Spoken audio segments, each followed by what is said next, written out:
Boa noite a todos. Que bom que você está aqui para mais um culto de honra e glória ao nosso Deus e adoração a Ele, porque Ele merece tudo de bom. Vamos iniciar o culto com um versículo bíblico. Lerei o capítulo de 1 João, capítulo 4, versículo 7, que diz assim: Amados, amemo-nos uns aos outros, porque o amor é de Deus, e qualquer que ama é nascido de Deus e conhece a Deus. Amém? Vamos iniciar com uma oração. Oremos. Querido Deus, muito obrigado, Pai, por esse dia. Agradecemos pela vida, pela saúde. Muito obrigado pela presença de cada um aqui. E agradecemos principalmente, Pai, pelo cuidado, pela proteção que o Senhor está tendo para conosco, Pai, neste momento tão difícil que estamos atravessando. Que o Senhor esteja com este culto, que tudo que seja feito aqui seja para a sua honra e sua glória. Abençoe todos nós, cada família representada e principalmente os visitantes. Isso que eu te peço e te agradeço, em nome de Jesus. Amém.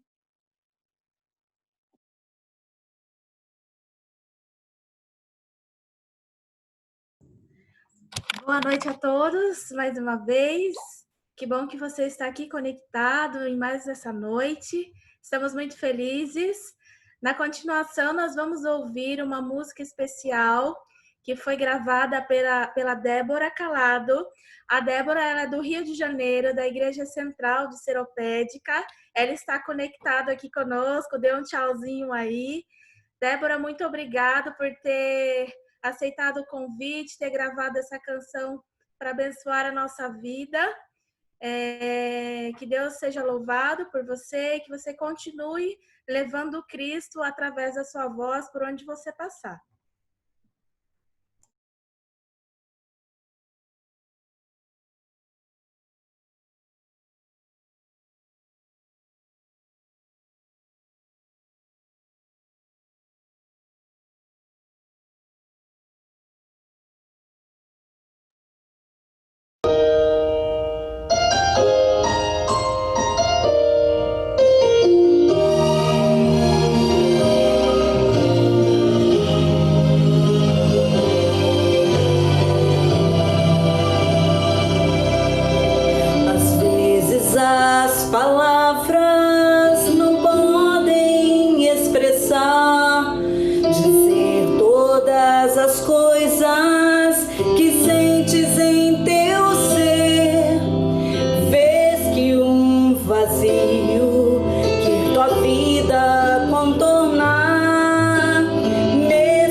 Amém. Que Deus continue te abençoando muito, Débora. Linda mensagem musical apresentada. E para continuarmos o nosso culto, vamos cantar o hino Sublime Amor, de número 31 de nosso cenário.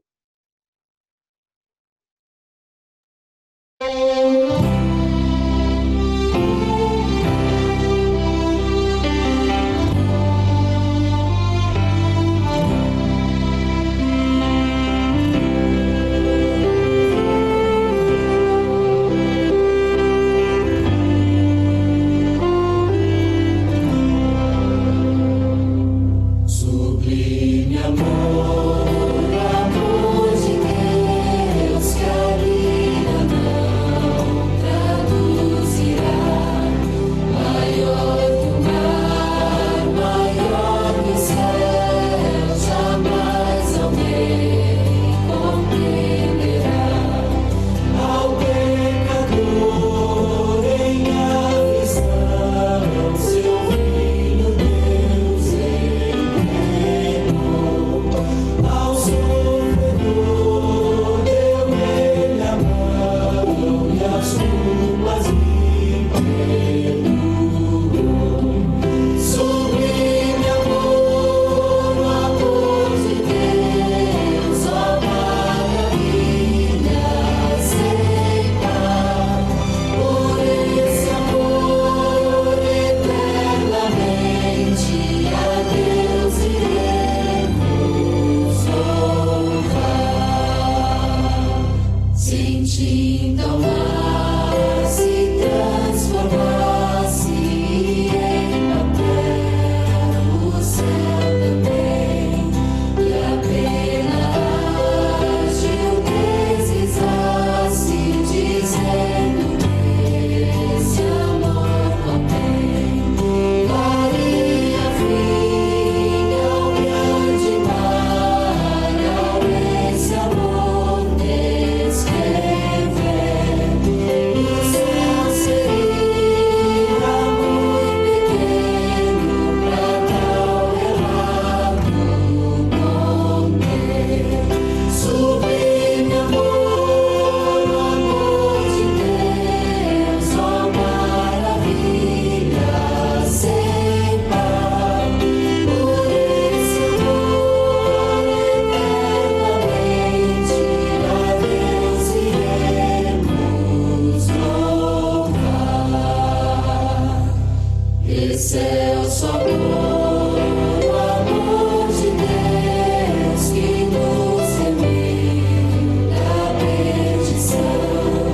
Em gratidão proclamaremos tão grande amor e salvação.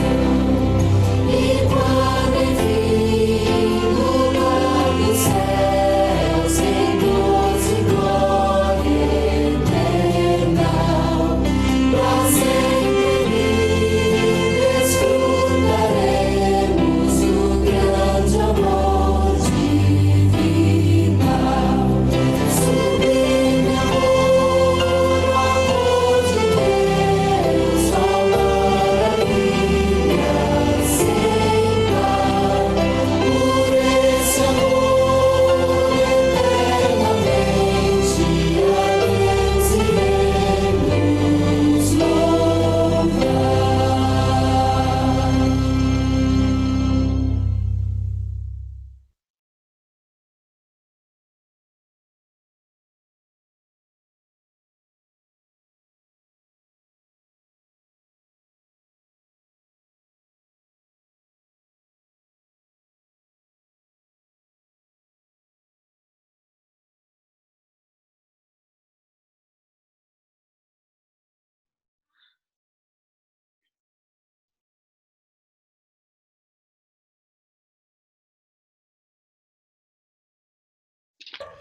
Eliene,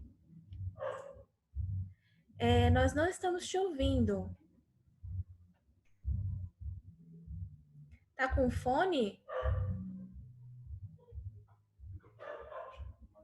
Seu microfone está ativo, mas nós não estamos te ouvindo.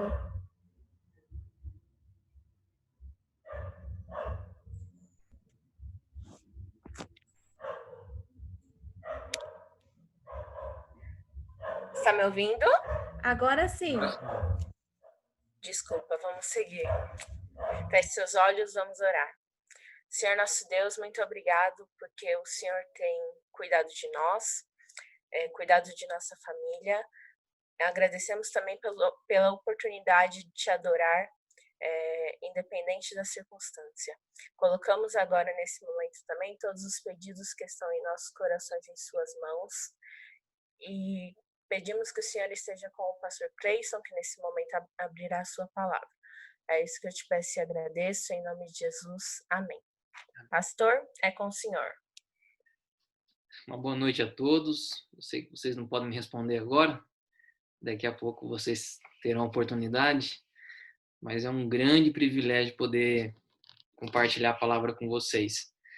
A gente fica tão feliz em poder ter esse momento, né? Eu digo sempre para Deus que é um privilégio que Ele me dá de poder compartilhar do amor dele com os seus filhos.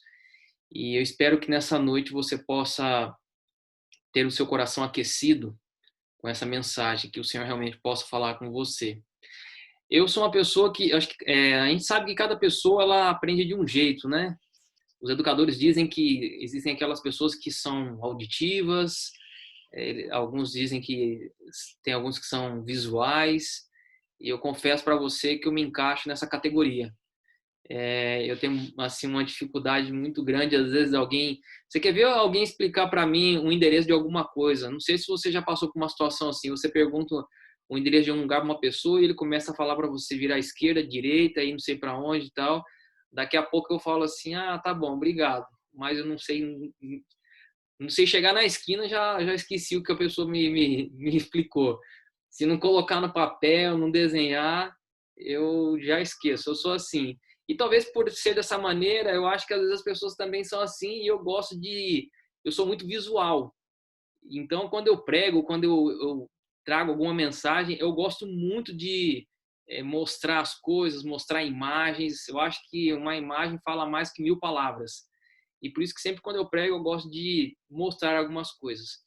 A mensagem desta noite, ela tem a ver com o cerne do Evangelho, a essência do Evangelho. E aí eu vou compartilhar uma tela com vocês aqui para que vocês possam me acompanhar. E assim, cada imagem que eu coloco, ela é sempre muito bem pensada, assim, no impacto que ela vai causar na minha vida e na sua. Eu espero que você possa ser alcançado também, até mesmo por essas imagens. Deixa eu só um pouquinho que eu tenho que fazer um negócio aqui, senão daqui a pouco... Aí. É que eu fico com as imagens de vocês aqui fechando. Estão vendo aí? Bom, então tá bom. Essa imagem aqui, ela fala muito do meu coração, que ela, na verdade, retrata a ceia de Cristo, mas como vocês podem perceber, ela não tem nenhum dos apóstolos aí, né? E o título do sermão dessa noite, ele tem a ver com a essência do Evangelho, que é o amor. Eu coloquei o título desse sermão, a verdadeira piedade. O que Deus espera de nós como cristãos? E a gente está vivendo uma época assim que é uma época muito difícil. As pessoas estão cada vez mais miseráveis. As pessoas estão passando cada vez mais dificuldades. E a gente que é da igreja, a gente tem percebido quantas pessoas nós temos que atender e ajudar, né? E aí eu queria trazer algumas verdades que o Evangelho nos apresenta sobre esse assunto, tá bom? E olha só, a Bíblia nos ensina que nós temos que ser solidários com as pessoas. E a essência da solidariedade, ou a explicação dessa palavra solidariedade, quer dizer auxílio mútuo. E a palavra mútuo aqui vem de mutuar, quer dizer o quê? Trocar entre si. Ou seja, quando nós falamos que nós temos que ser solidário, nós temos que compartilhar um pouco daquilo que nós temos com os outros, e os outros vão fazer assim conosco também, né? Isso é a ideia da solidariedade. E aí algumas informações a respeito de como nós estamos vivendo hoje. A ONU estima que quase 870 milhões de pessoas passam fome no mundo. E a ONU também denuncia que em cada 9 pessoas sofre com a fome no mundo. E essa de baixo aqui talvez seja a informação mais chocante. Uma criança morre de fome a cada 10 segundos.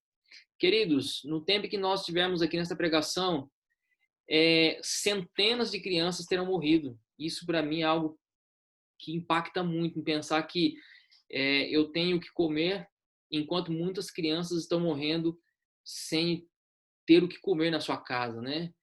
E a gente dá muito valor quando a gente entende o quão Deus tem nos abençoado. E eu espero que você possa dar mais valor nas coisas que você tem.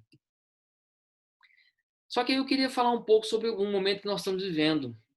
A gente diz que existem alguns socialistas que dizem que nós estamos vivendo no período do hedonismo. E a palavra hedonismo aí, ó, vem do grego, que é prazer menos dor. E olha só o Épico de Gilgamesh, que é um livro de história muito antigo e conhecido, diz assim: encha a sua barriga, alegre-se de dia e de noite, que os dias sejam cheios de alegria, dance e faça música dia e noite. Estas são as únicas preocupações do homem. Interessante, né? A ideia do hedonismo é você ter prazer independente do que isso custa para você. O importante é o aqui e o agora, e o importante é você. Na verdade, a ideia do hedonismo é uma ideia muito egoísta. Você busca um prazer e não leva em conta as consequências que isso vai trazer para a vida das pessoas. Ou o quanto isso vai afetar a vida das pessoas que te rodeiam, né? E a gente vive nesse momento. As pessoas, elas estão em busca de prazer independente daquilo que elas vão causar na vida de outras pessoas ou que as outras pessoas vão sofrer como consequência dessa busca desenfreada pelo prazer. Agora, olha que interessante. Esse cara aqui, ele é um sociólogo, John Piper, e ele fala de um prazer, do verdadeiro prazer. Ele diz assim, ó, Deus é mais glorificado em você conforme você mais se satisfaz nele. Vocês entenderam a ideia aqui? Para John Piper, a verdadeira satisfação é estar em agradar a Deus. Quando você agrada a Deus, você sente um prazer. E esse é o prazer verdadeiro. Esse é o prazer que preenche o ser humano. E aí eu gosto muito, nós vamos citar aqui ao longo desse sermão alguns textos do Espírito de Profecia. Esse aqui do livro Beneficência Social. Ellen White diz assim: renunciai a algumas de vossas superficialidades. Sim, os próprios confortos. Ajudai aqueles que apenas conseguem o mais escasso alimento e vestuário. Isso aqui é uma coisa para nós pensarmos, queridos. Será que às vezes nós não estamos despendendo grandes quantias de dinheiro em algumas coisas que talvez não haveria necessidade? E eu acredito que talvez nós teríamos que repensar um pouco como nós temos feito, como nós temos gastado os recursos que Deus tem nos dado, né? Agora, olha que interessante. Quando Deus estabeleceu o seu povo aqui nessa terra, ele tinha um plano social. E o plano social de Deus era um plano maravilhoso. Eu gostaria que vocês abrissem a Bíblia de vocês aí, comigo, em Mateus capítulo 12. Mateus capítulo 12. Queridos, se vocês talvez não estiverem ouvindo ou travar, me dá um retorno aí, tá? Porque eu não estou vendo praticamente ninguém aqui. Eu minimizei a tela aqui de vocês, só estou vendo a minha tela, tá bom? Então, se de repente acontecer alguma coisa aí, alguém me dê um toque, tá bom? Qual era o plano de Deus para o seu povo? E eu imagino que se esse plano fosse implantado hoje na nossa sociedade, como que nós seríamos, né? Mateus capítulo 12, verso 1. Inclusive, esse texto aqui é um texto, assim, bem controverso, porque alguns usam esse texto dentro de um contexto que não era o contexto pelo qual ele foi escrito, tá? Mateus capítulo 12, verso 1, o texto nos diz assim: por aquele tempo, em dia de sábado, passou Jesus pelas searas. Ora, estando os seus discípulos com fome, entraram a colher espigas e a comer. Queridos, eu já vi pessoas usando esse texto bíblico como argumento para a pessoa ter possibilidade de trabalhar no sábado ou fazer qualquer atividade de sábado. Eles assim, tá vendo? Cristo trabalhou aqui de sábado. Vamos pensar um pouco nesse texto aqui. Jesus aqui, o texto fala que ele estava com seus discípulos caminhando, e aí num dado momento eles passaram por uma seara que é uma plantação, e eles estando com fome, começaram a comer. O texto aqui não fala que eles foram contratados para isso. O texto não fala isso. O texto fala que simplesmente eles estavam passando por uma seara e comeram. Queridos, se eles estivessem trabalhando, eles teriam sido contratados para isso aqui. Agora, se eles não foram contratados e eles passaram numa propriedade que provavelmente não era deles e começaram a comer, aí tem um outro problema aqui. Então quer dizer que eles estavam roubando? Não, queridos. Deus havia estabelecido uma lei entre eles que era chamada Lei do Respigar. Não sei se vocês já ouviram falar da Lei do Respigar, mas a Lei do Respigar ela tinha como objetivo evitar que pessoas que não tivessem condições financeiras passassem fome entre o povo de Israel. E aí eu queria que você lesse comigo Levítico, capítulo 23. Levítico, capítulo 23. Olha o que diz aqui o verso 22. Levítico 23, verso 22. O texto diz assim, ó. Levítico 23, verso 22. Quando cegares a messe da vossa terra, não rebuscareis os cantos do vosso campo, e nem colhereis as espigas caídas da vossa cega. Para o pobre e para o estrangeiro as deixarei. Eu sou o Senhor, o vosso Deus. E aí no capítulo 19, verso 9, ele complementa o texto de Levítico e diz assim, ó, Levítico 19, 9. Quando também cegares a messe da tua terra, o canto do teu campo não cegarás totalmente, nem as espigas caídas colherás da tua messe. Ou seja, quando Cristo ele passa por aquele campo e ele estava com fome ali e ele começa a pegar algumas espigas de cevada, não eram espigas de milho, porque o milho não é uma plantação originária daquela região. Ele começa a comer.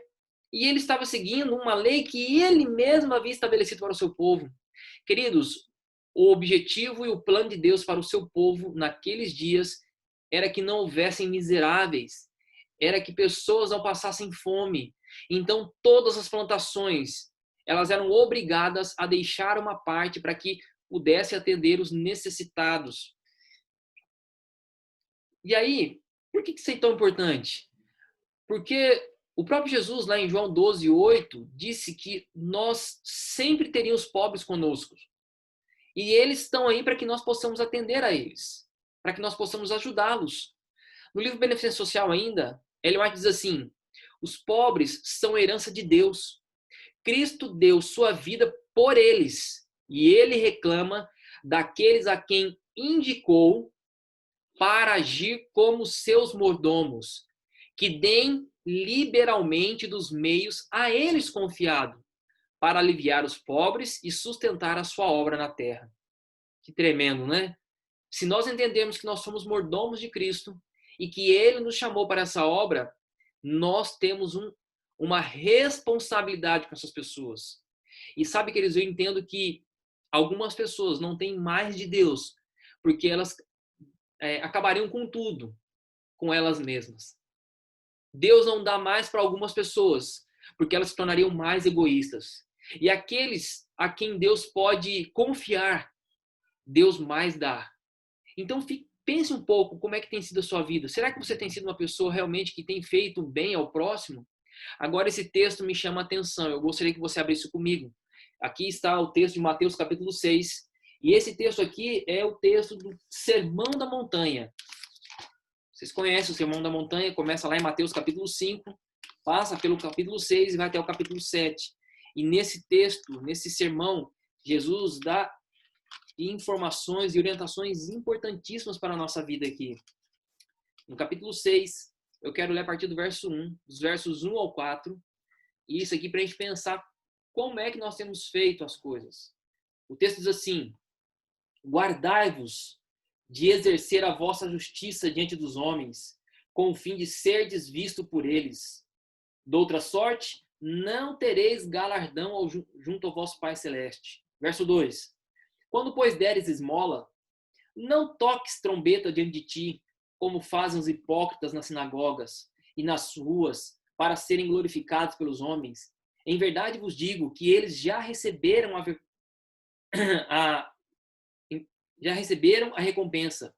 Tu, porém, ao dares a esmola, ignore a tua mão esquerda o que faz a mão direita, para que a tua esmola fique em secreto, e teu pai que vem em secreto te recompensará. Queridos, tem muitas pessoas que fazem o bem com o objetivo de serem vistos.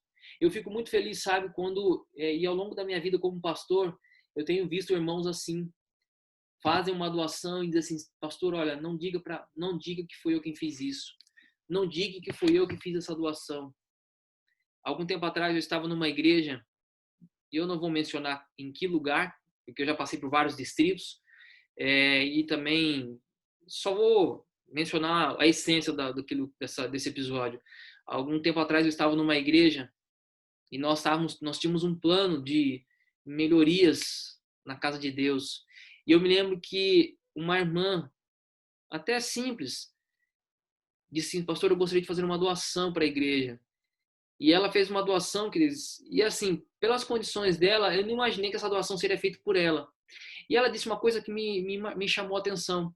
Depois dela ter feito a doação, ela disse assim, pastor, eu não gostaria que ninguém soubesse que fui eu que fiz essa doação. E aí eu fico pensando, não é isso a essência do evangelho? Você fazer o bem, você ajudar, sem que as pessoas fiquem sabendo o que você fez. Porque, queridos, quando eu ajudo alguém, fazendo com que as pessoas saibam que eu ajudei, isso não é doação. Caridade deve ser anônima, do contrário, não é caridade, é vaidade.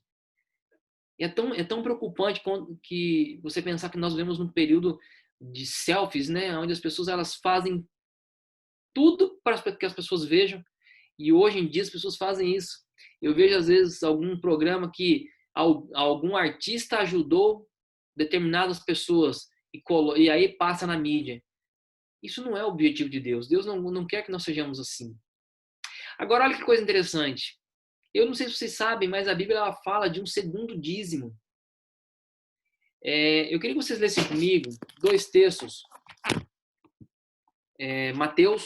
Números capítulo 18. Números capítulo 18.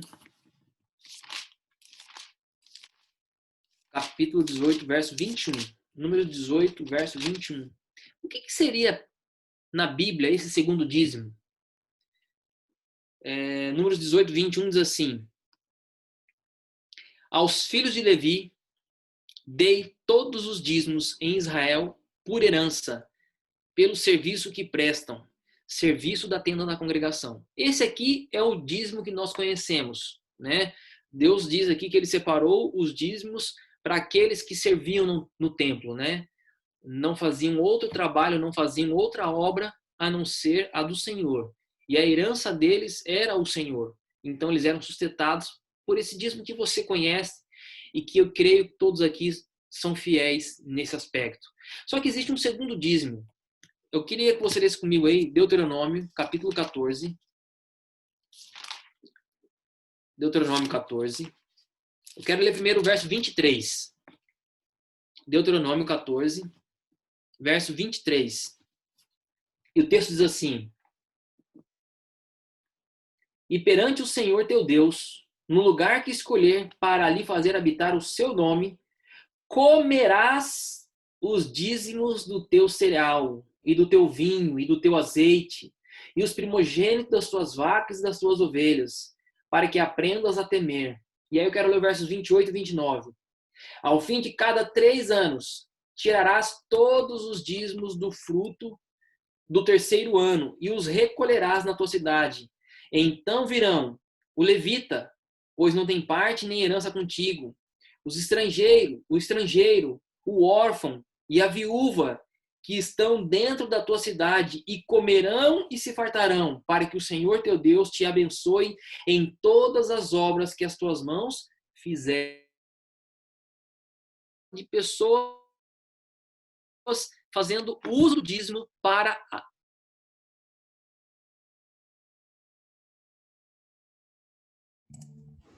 Pastor? Deu uma Bem, travadinha.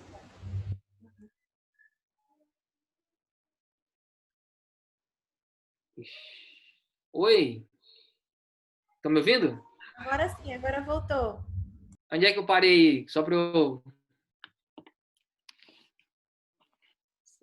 Então, Deu para ouvir tudo, né? Só deu uma tremidinha assim. então tá bom. Então, queridos, aqui quando nós lemos no capítulo 14 de Deuteronômio, Deus aqui está nos ensinando que, além do dízimo que nós devolvemos ao Senhor, nós teremos que ter cuidado com os necessitados. E uma pequena parte da nossa renda deveria ser direcionada para cuidar das pessoas, para ajudar os necessitados. E aí, olha o que Ellen White fala sobre isso. No mesmo livro, Beneficência Social. O segundo dízimo era um ensino adaptado a extirpar toda estreiteza egoísta e cultivar largueza e nobreza de caráter. Olha que coisa maravilhosa. Então, isso aqui é algo bíblico. Nós tínhamos que fazer isso. E deixa eu contar mais uma experiência para vocês disso que eu estou falando. Quando eu fui pastor no Vale do Ribeira, tinha um irmão da nossa igreja que ele era caminhoneiro. Não sei se ele ainda é caminhoneiro ainda hoje. E eu me lembro que houve uma ocasião que teve um rapaz, ele começou a frequentar a nossa igreja.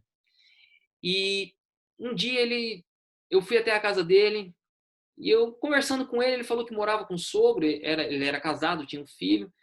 E ele mostrou uma pequena casinha nos fundos. E ele disse assim, olha, assim que eu tiver condições, eu vou cobrir a minha casa e eu vou poder sair de dentro da casa do meu sogro para não mais atrapalhá-lo. E aí aquilo me mexeu comigo e eu fiz um plano de que ia ajudar aquele rapaz junto com a igreja. E eu contei da história desse rapaz na igreja. E esse irmão um dia então chegou para mim e falou assim, pastor, eu gostaria que o senhor fosse em casa, que eu gostaria de dar uma doação.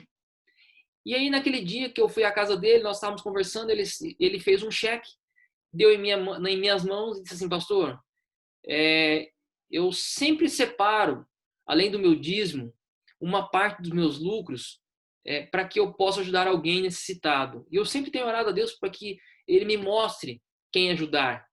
E aí Deus tocou no meu coração que eu deveria ajudar esse rapaz. E olha que bonito, eu fiquei pensando, ele segue o plano divino, né? Porque além do dízimo que ele dá, que é algo que Deus espera de nós, ele separava uma pequena parcela do seu valor e ele guardava para que quando ele tivesse a oportunidade ele ajudasse as pessoas. E ele diz aqui que o segundo dízimo é um ensino adaptado para extirpar a nossa estreiteza egoísta e cultivar um nobre caráter, queridos. Olha só o que ela ainda diz. Não confiei em vossos sentimentos, dando quando estáis inclinados a fazê-lo, e retendo quando não tendes o desejo. Dai o quê? Regularmente, 10, 20 ou 50 centes por semana, como desejareis ver escrito no registro celestial no dia de Deus. Aqui eu queria que você entendesse uma coisa.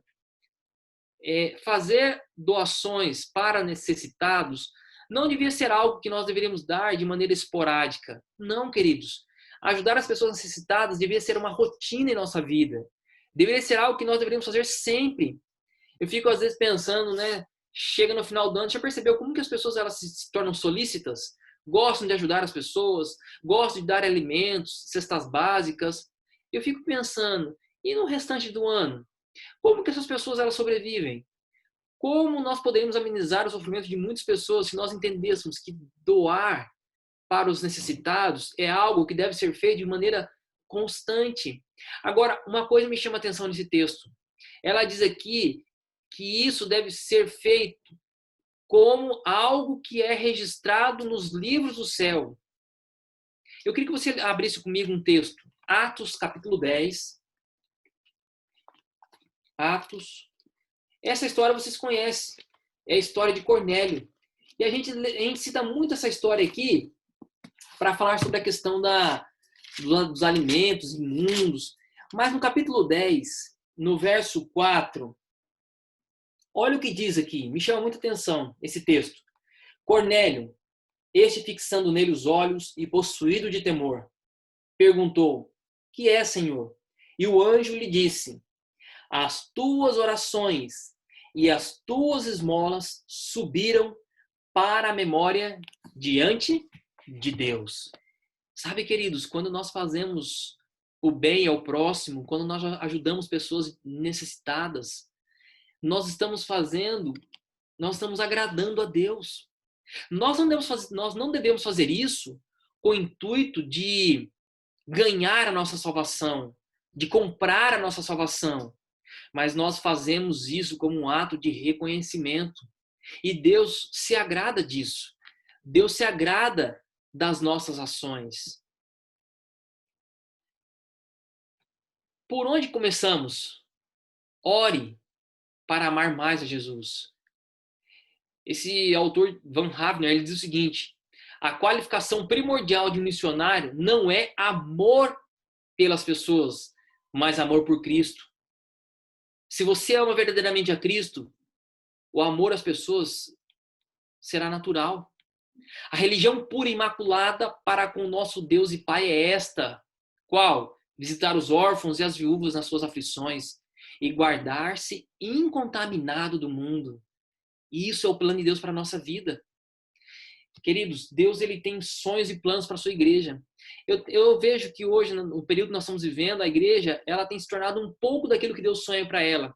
E Ellen White fala que nossas igrejas deveriam serem centros de influência. Devemos fazer mais do que temos feito para alcançar as nossas cidades. Não devemos erigir grandes edifícios nas cidades, mas repetidas vezes foi me esclarecido que devemos estabelecer em todas as nossas cidades pequenas instalações que se tornam o quê? Centros de influência. Isso aqui foi uma época que eu estava ali no Distrito Chácara Sonho Azul, junto com a minha esposa, nós ensinando as pessoas a fazerem produtos de limpeza.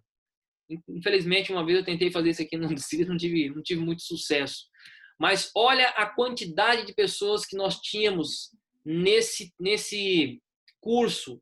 E nós fazíamos isso com o quê? Com o objetivo de ajudar as pessoas a terem renda.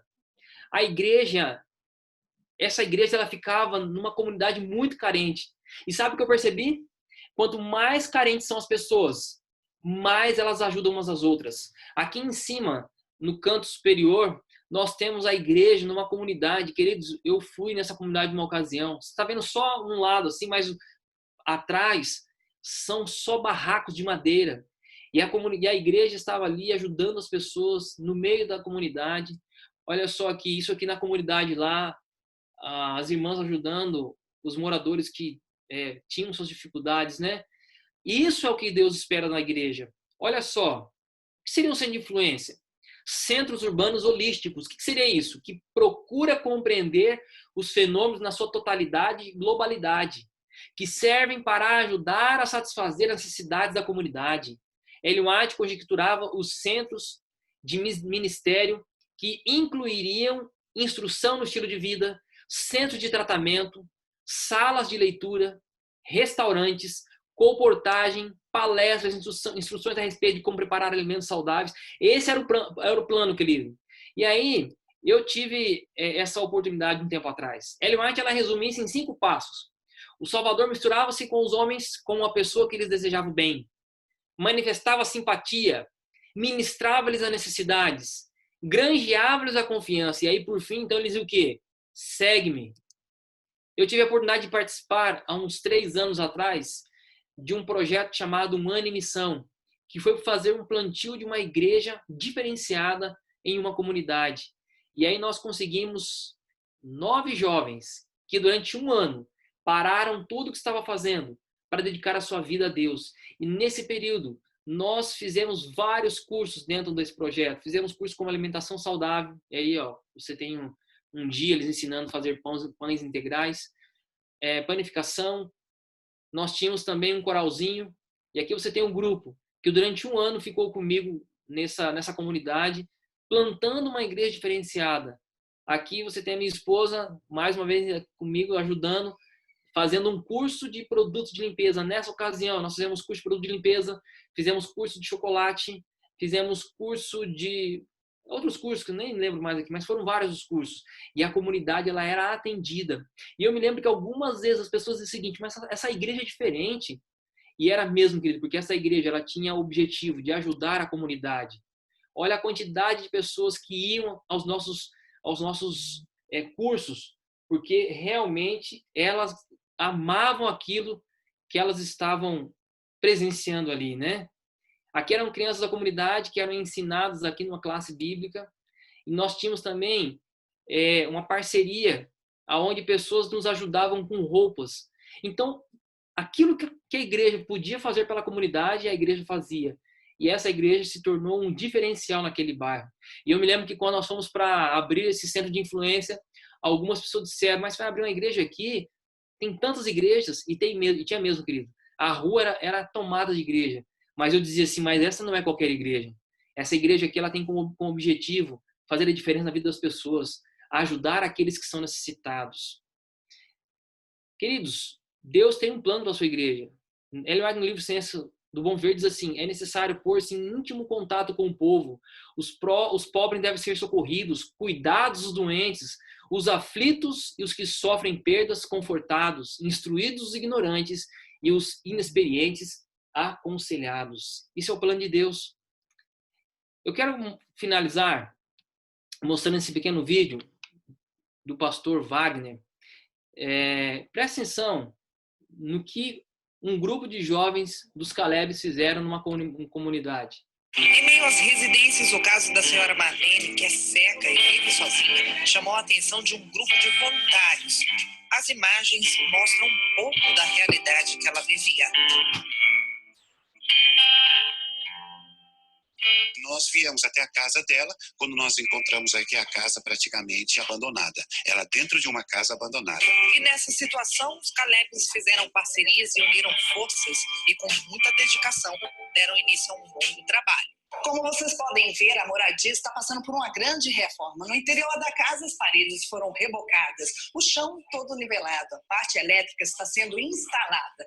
As madeiras corroídas pelos cupins foram retiradas. E aqui, uma nova janela de oportunidades vai ser colocada na vida da dona Marlene. Acredito sim que a minha vida vai melhorar a partir de agora. A minha vida vai ser outra, a minha cabeça vai ser outra. Eu já tinha outros pensamentos, mas agora eu vou realizar. Queridos, nós podemos e devemos fazer diferença na vida das pessoas, né? Mas isso deve ser feito com amor verdadeiro. Eu quero concluir com esse texto de 1 João 4:8. Quem não ama não conhece a Deus, porque Deus é amor. O verdadeiro amor, ele se concretiza em ações. Nós precisamos amar verdadeiramente as pessoas. Esse é o plano de Deus para a nossa vida, para a vida do seu povo. Eu espero que você realmente possa fazer a diferença na vida das pessoas, mas faça isso com um objetivo verdadeiro, nobre e puro, porque isso agrada ao Senhor. Deus te abençoe, que você seja realmente uma pessoa que ame verdadeiramente a Deus e ao próximo. Esse é o meu desejo e minha oração para cada um de vocês. Nós iremos agora encerrar com uma música, com um louvor, e ao final farei uma oração.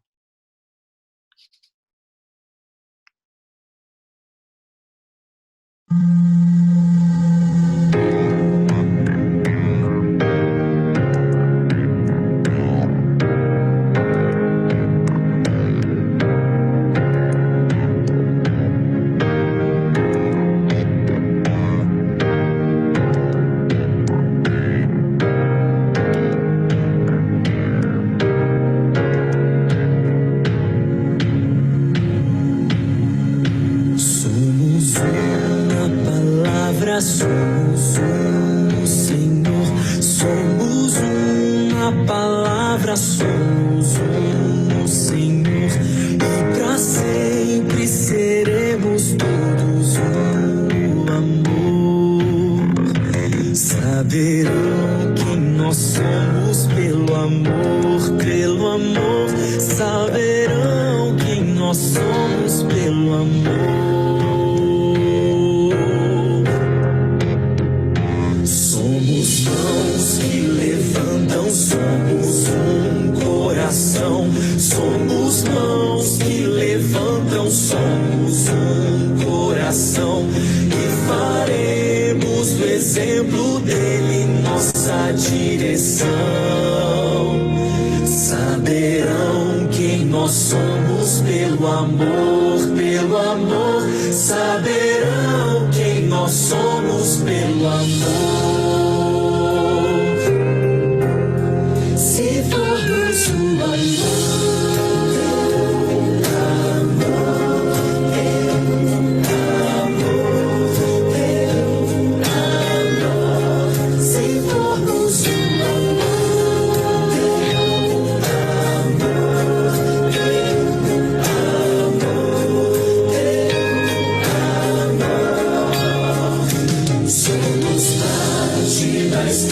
somos parte da luz, somos parte da estrada, somos parte da luz, e diremos para todos que aceitarem sua luz. Saberão quem nós somos pelo amor, pelo amor. Saberão quem nós somos pelo amor, pelo amor. Saberão quem nós somos pelo amor, pelo amor. Saberão quem nós somos pelo amor. Se formos o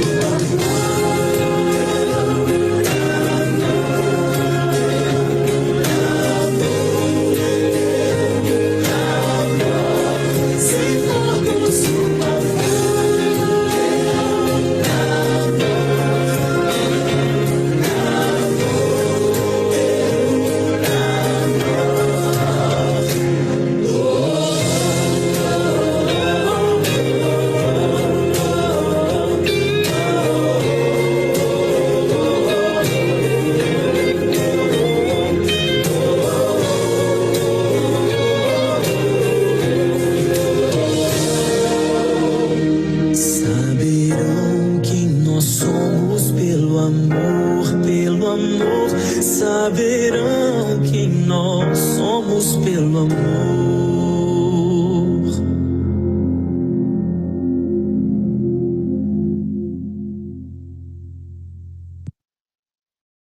Amém. Eu creio que é realmente assim que Deus espera que nós sejamos conhecidos, né? Por amar as pessoas. Feche seus olhos, vamos falar com Deus.